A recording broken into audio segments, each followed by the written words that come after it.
He thought he was just dismantling an old sofa, but inside, he found folders containing evidence against half the city. Now, those whom his uncle feared may come after him. Subscribe to the channel and write in the comments which city you are watching from. The day Michael arrived in the small town carried with it a kind of weighted silence, as if the air itself had been holding its breath for years, waiting for someone to return. His truck groaned as it rolled up the cracked driveway, the sound echoing against the faded siding of the house that had once belonged to his Uncle Richard. He cut the engine and sat for a long moment, hands resting on the steering wheel, staring at the building that looked less like a home and more like a mausoleum.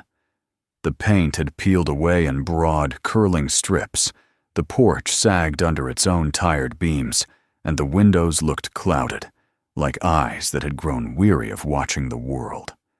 For the first time in months, he felt both a heaviness and a flicker of purpose, conflicting emotions twisting in his chest.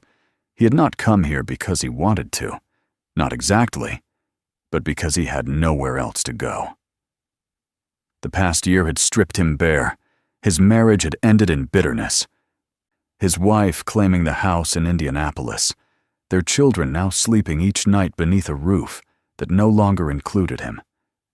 He saw them on weekends, when schedules permitted, but each goodbye carved deeper into him, leaving him lonelier than before. His apartment in the city had been small, a stopgap solution with bare walls and a mattress on the floor. The silence there had pressed against him at night, whispering reminders of what he had lost. When the lawyer had called about the inheritance, about the old property his uncle had left behind, Michael had taken it as a sign, however fragile, that perhaps the world was offering him a chance to start again. Even if the house was falling apart, even if the memories of his childhood there had dulled with time, it was something he could claim as his own. Something that might give him a foundation, however shaky, to rebuild. He climbed out of the truck and walked slowly toward the front steps.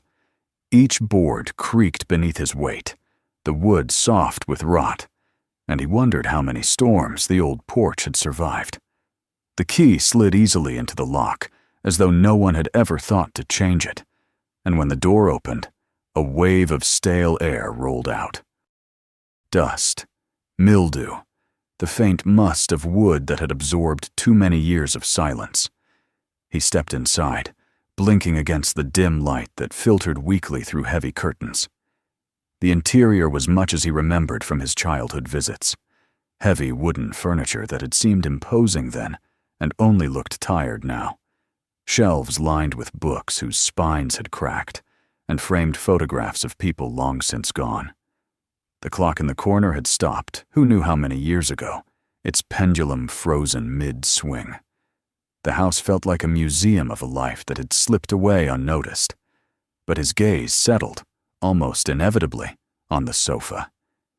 It stood in the middle of the living room, just as it always had. Upholstered in fabric that had once been green, but had long since faded into something sickly and brown.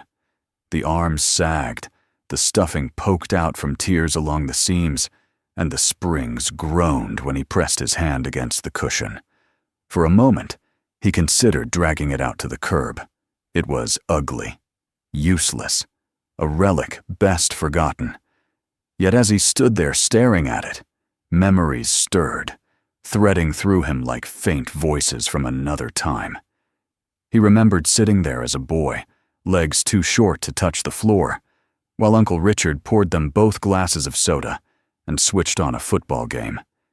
He remembered falling asleep on Thanksgiving nights, curled beneath a blanket on that very sofa, while the adults' voices murmured in the kitchen. It was more than fabric and wood. It was a fragment of a past when life had been simpler, before divorces and broken promises, before the dull ache of absence that never seemed to leave him. He sat down carefully, the springs protesting beneath him, and leaned back. For the first time in months, a strange calm settled over him, as though the battered sofa were a bridge between what he had lost and what he might yet rebuild. His uncle had lived alone in this house, stubbornly private, never much loved by neighbors who whispered about his solitary habits.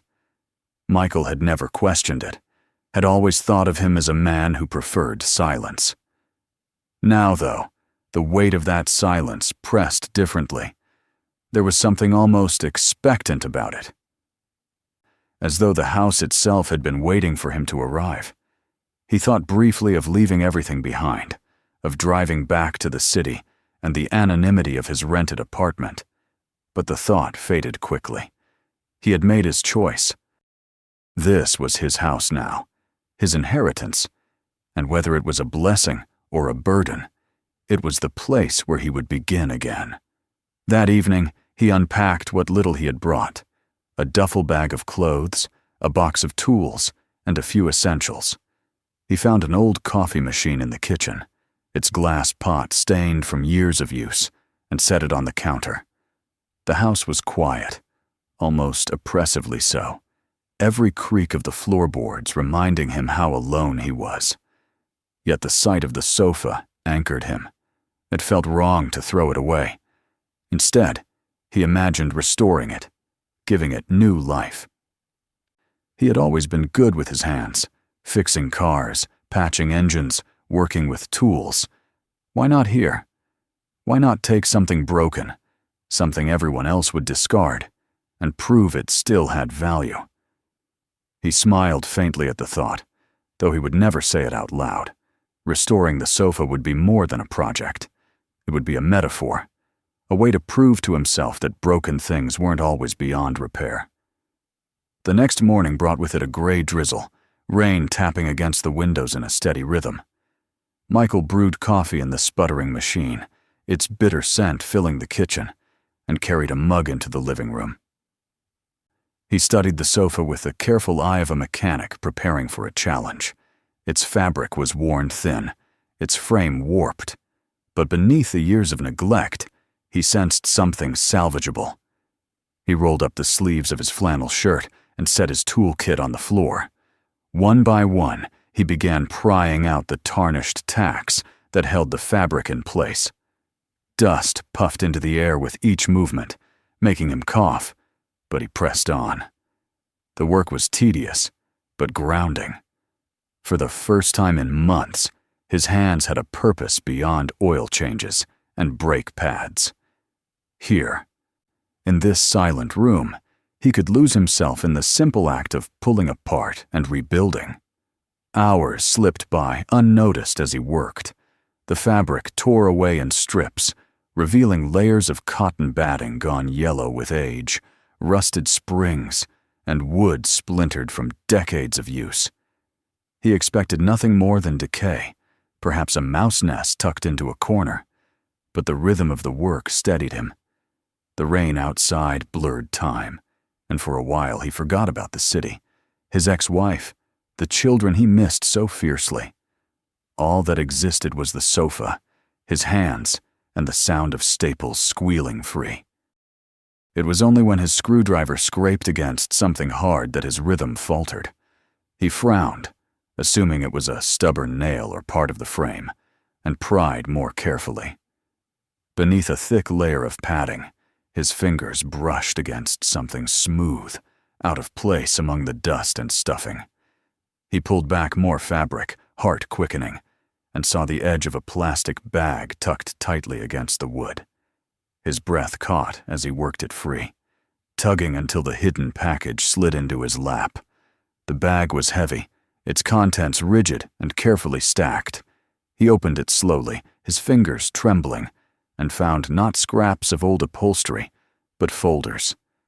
Dozens of them, each marked with dates, names, and neat handwriting that he recognized immediately as his uncle's.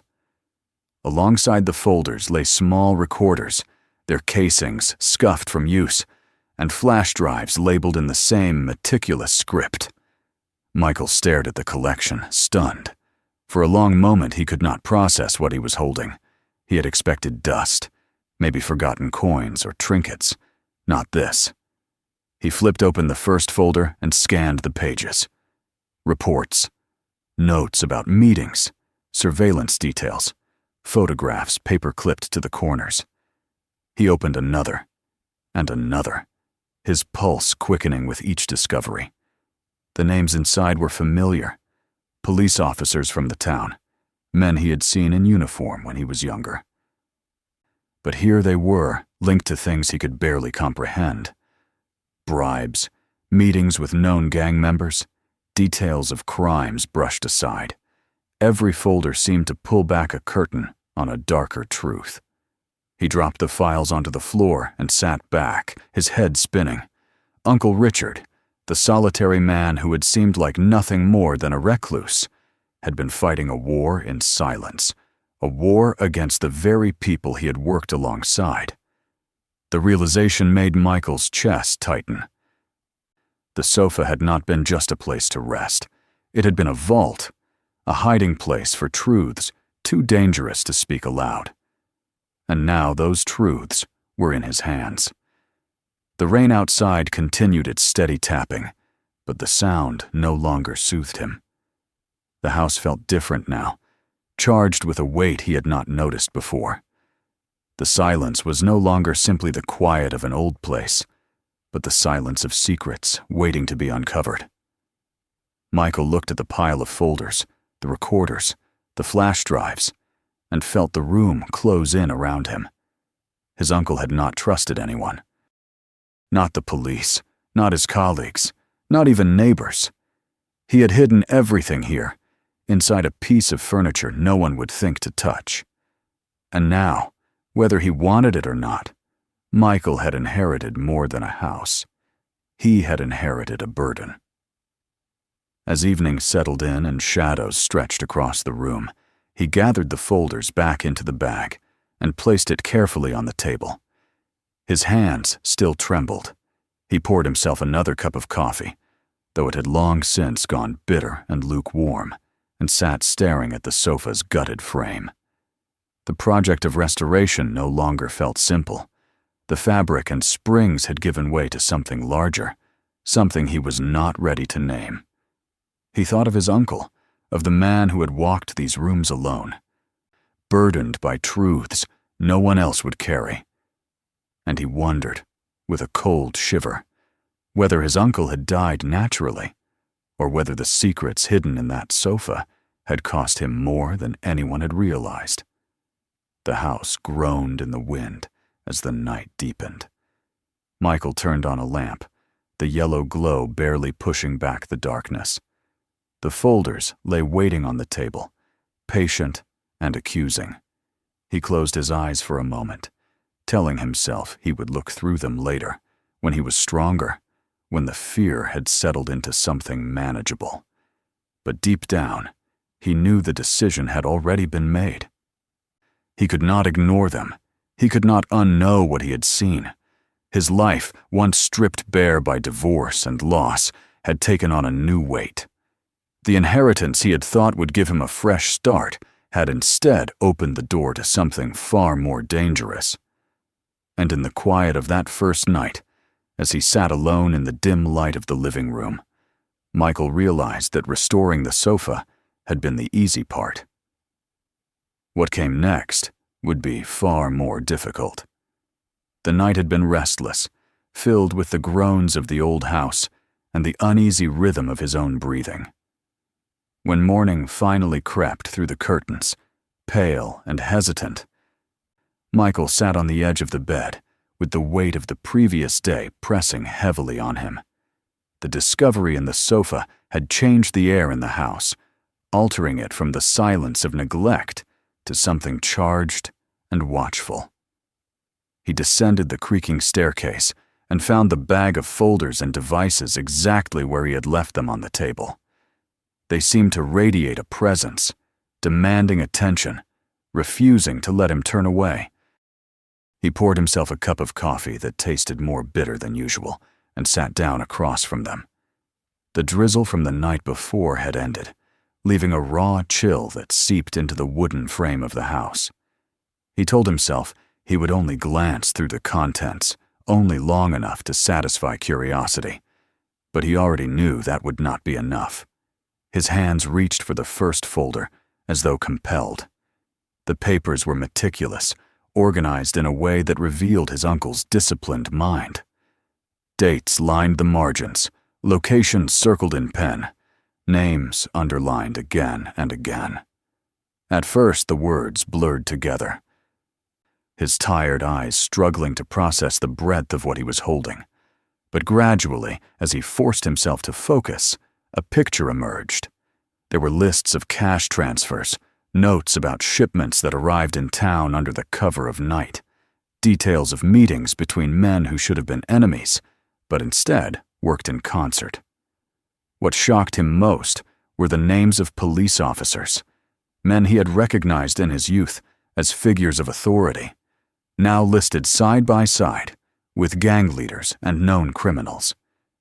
He flipped to another page and saw photographs clipped in place, images of uniformed men shaking hands with those they were supposed to be arresting, envelopes being passed in dimly lit parking lots, and faces caught in grainy surveillance shots. The evidence was overwhelming, too deliberate to dismiss, too damning to ignore. Michael leaned back, running a hand through his hair, his chest tightening as the weight of realization settled over him.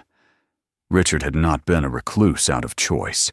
He had been hunted, cornered by a system that had devoured itself, left alone to gather truths that no one else dared to hold.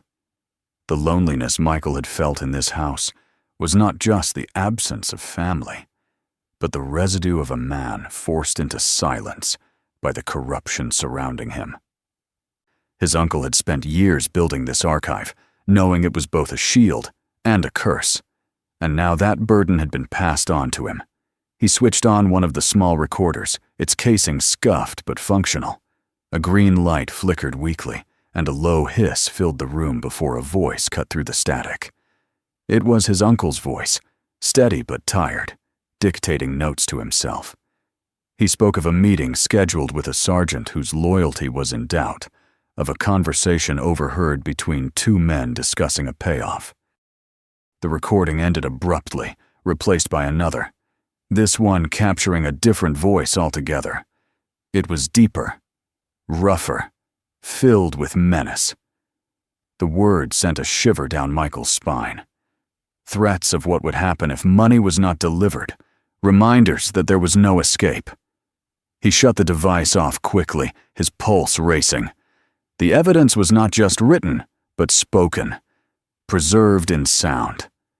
These were not the paranoid scribblings of a man slipping into madness. These were the voices of predators, caught unguarded, their crimes laid bare. The more he listened, the more the house itself seemed to change. Shadows felt heavier, silence more pointed. He began to notice small things that unsettled him. The curtains seemed slightly drawn back from where he had left them.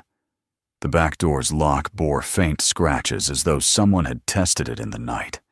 He told himself he was being paranoid, that the stress of discovery had made him suspicious of ordinary things, but the unease refused to leave. At one point, while stepping out to the porch, he noticed fresh footprints in the mud near the side of the house, larger than his own, and not yet washed away by rain. The sight made his stomach knot. Someone had been there. Someone else was aware of this place, perhaps aware of what the house contained. He carried the folders upstairs that night, unable to leave them exposed on the table. He placed them in the old dresser in the bedroom, closing the drawer carefully, though he knew the hiding spot was laughably insufficient. The knowledge did not comfort him.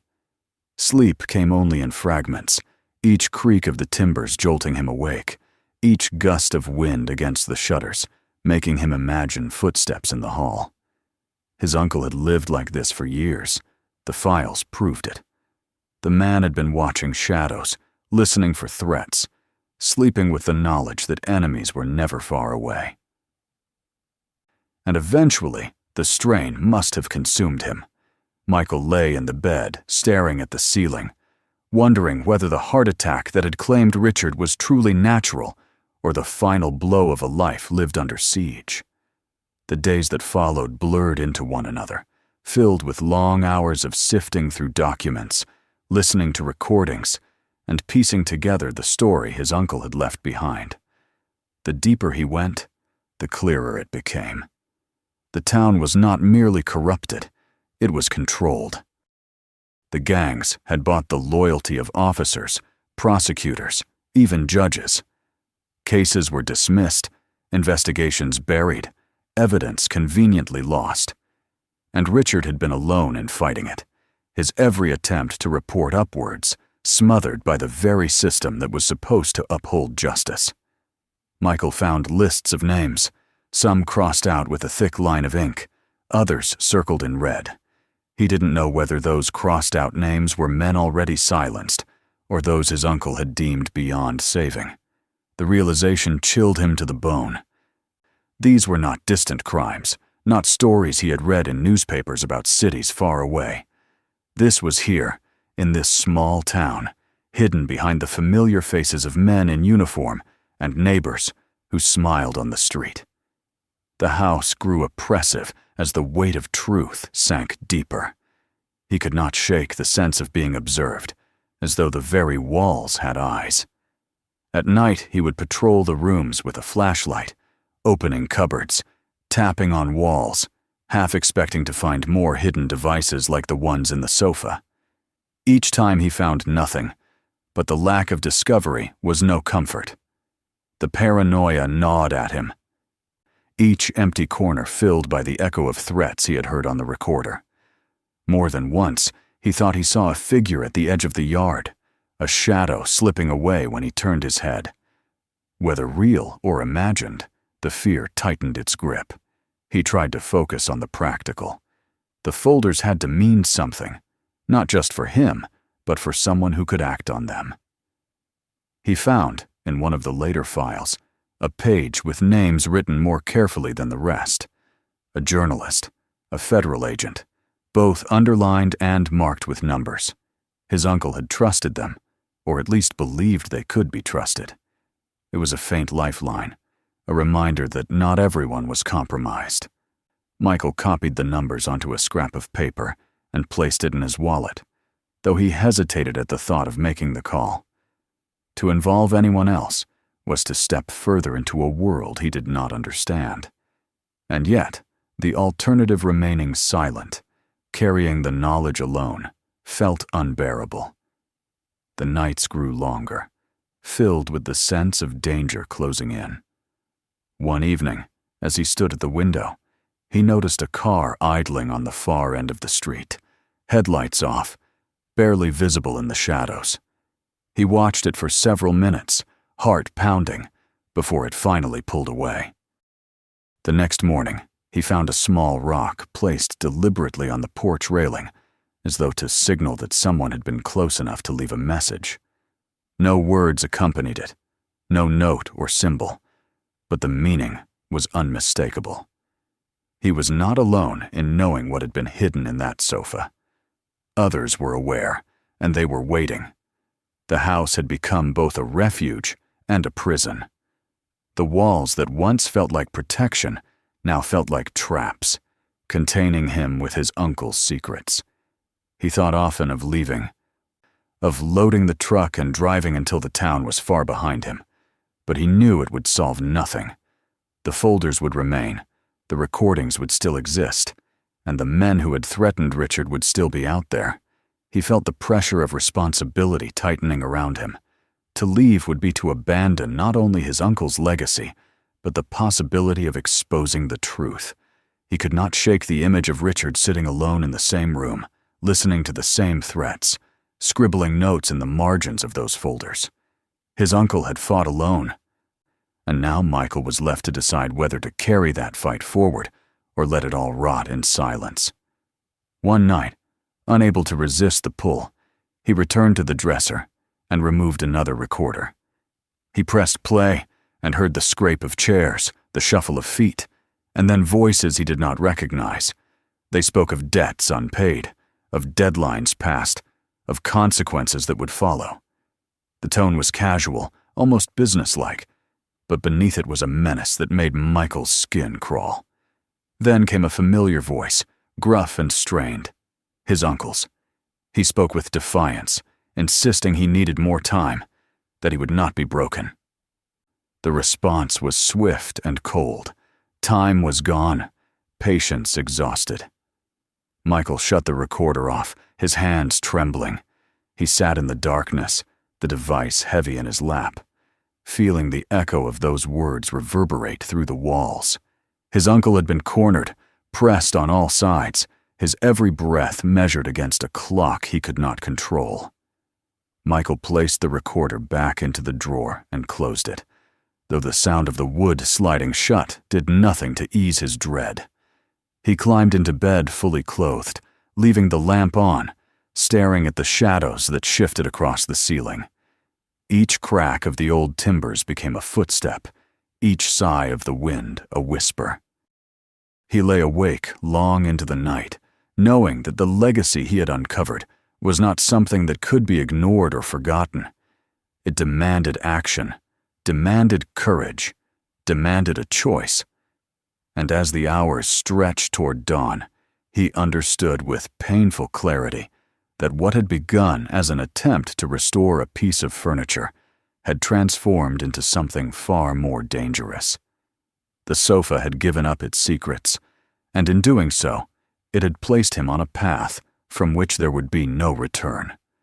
The gray light of morning did nothing to ease the heaviness pressing on Michael's chest. He rose from the bed with the exhaustion of someone who had not truly slept for days, his body aching from tension rather than labor. The lamp he had left burning still glowed faintly, throwing a weak yellow pool across the floorboards. He switched it off and descended the stairs, his steps slow, reluctant, as though each creak of the boards announced a decision he had not yet made. The house smelled of dust and coffee gone stale. In the living room, the gutted sofa remained like a carcass, springs jutting, fabric hanging in strips. On the table beside it lay the bag of folders and the recorders, mute and waiting. Their silent presence felt louder than any sound the house could make. He stood staring at them for a long time, aware that his uncle had lived with these objects, aware of how they had consumed the man's final years, and knew he could no longer pretend to be untouched.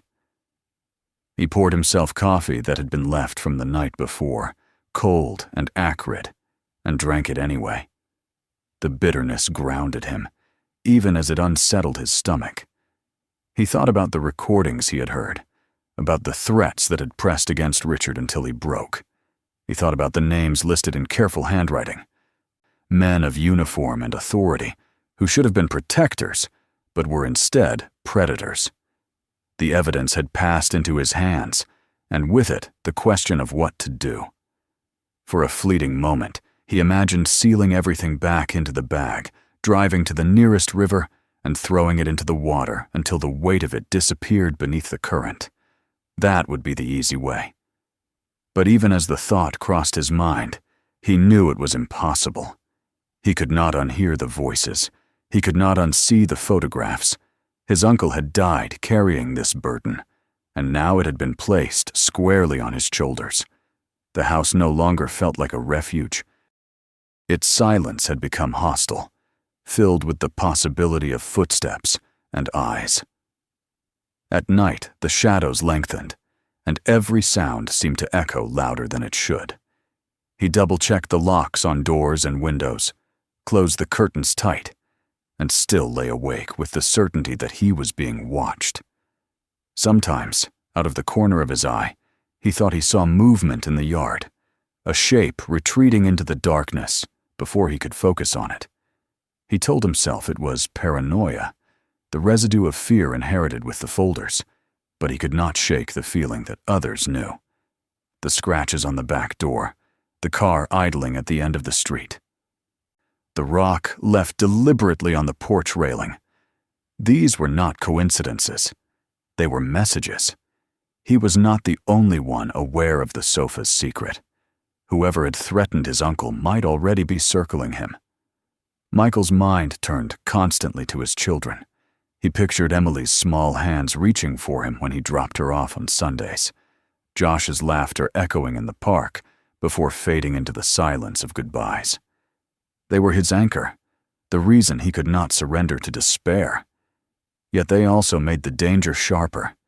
If he did nothing, if he tried to bury the truth, he would be accepting the same corruption that had consumed Richard.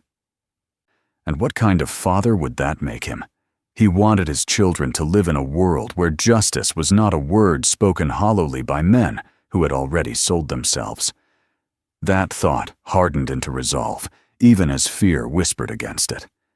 He was not trained for this, not a cop like his uncle, not a man with connections or allies. He was just a mechanic, a man who fixed what others broke. But perhaps that was enough. Perhaps that had always been enough for Richard, too. The decision came slowly, like dawn breaking through mist. He began by putting the house in order, as though preparing for a siege.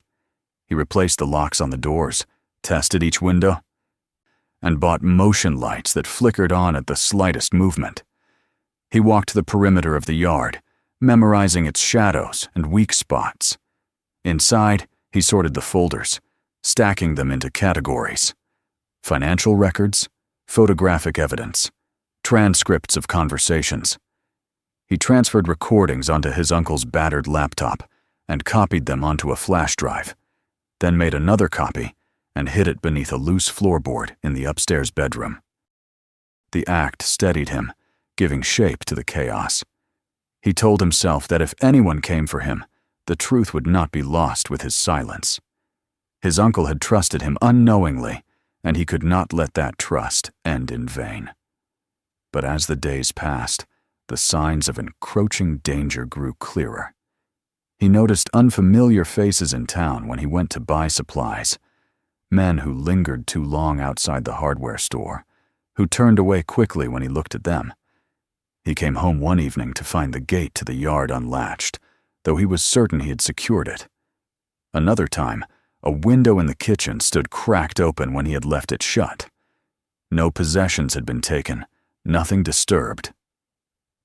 But the message was unmistakable. Someone had been inside. The thought made his skin crawl. The house was no longer just haunted by his uncle's secrets, but by intruders who left their presence as invisible fingerprints on his life. One morning, he stepped onto the porch and found a mark etched into the wooden frame of the door, a crude symbol carved with deliberate intent. It meant nothing to him, but its meaning was not the point. It was a warning, a reminder that he was being watched. He stared at it until the chill in his chest forced him back inside, where he locked the door and leaned against it, breathing hard. Fear and anger warred within him, but beneath them both lay something else: determination.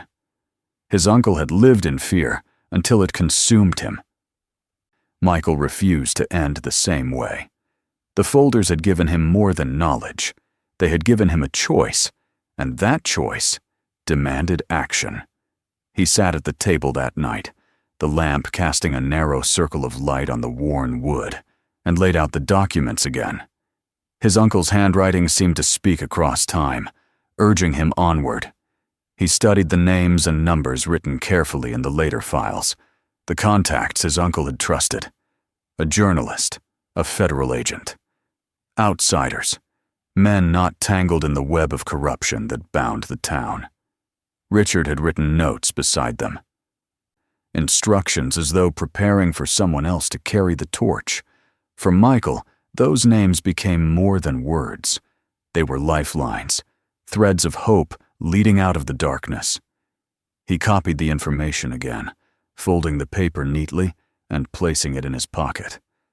He knew then that he could not remain in the house forever.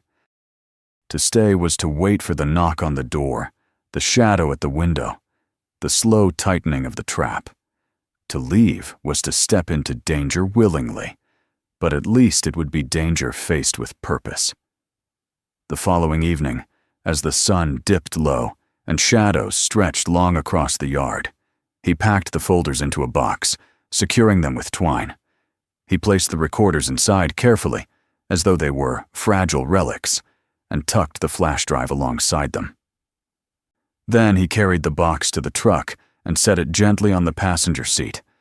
He made one final pass through the house, checking each room, each corner, as though saying goodbye. The gutted sofa still sat in the living room, a skeleton of wood and springs, stripped bare. He looked at it for a long time, feeling both sorrow and gratitude. It had been the vessel of his uncle's secrets, the silent witness of years of fear. It had also been the key to truth, the doorway into a story he had not chosen but could no longer abandon. He left it there, broken and hollow, a monument to what had been endured. When he stepped back onto the porch, the air was cool, carrying the scent of damp earth and fallen leaves. He locked the door behind him and stood for a moment, the box heavy in his arms. The street was quiet, too quiet, as though holding its breath once more. He glanced toward the end of the road, half expecting to see the idling car return, but only emptiness greeted him. He adjusted his grip on the box and walked to the truck, his steps steady despite the pounding in his chest. He knew there was no turning back. The choice had been made the moment he opened the sofa and uncovered the hidden bag. He had inherited not just a house, not just a piece of furniture, but a responsibility that demanded courage. As the engine rumbled to life, he thought of his uncle, of the lonely man who had carried these truths until they broke him. He thought of his children, of the world he wanted for them, and of the weight of silence that had suffocated Richard. He would not let it suffocate him. The road stretched ahead, dark and uncertain, but it was a road he had to take. For the first time in a long while, he felt a clarity sharper than fear. The legacy was no longer something hidden in a sofa. It was a choice, and he had made it. If this story kept you watching, make sure to subscribe to the channel so you don't miss the next one. Take a moment to watch the video waiting for you right now, and explore our other uploads with stories you won't forget. And don't forget to share this video with your friends and family. Some stories are too important to keep to yourself.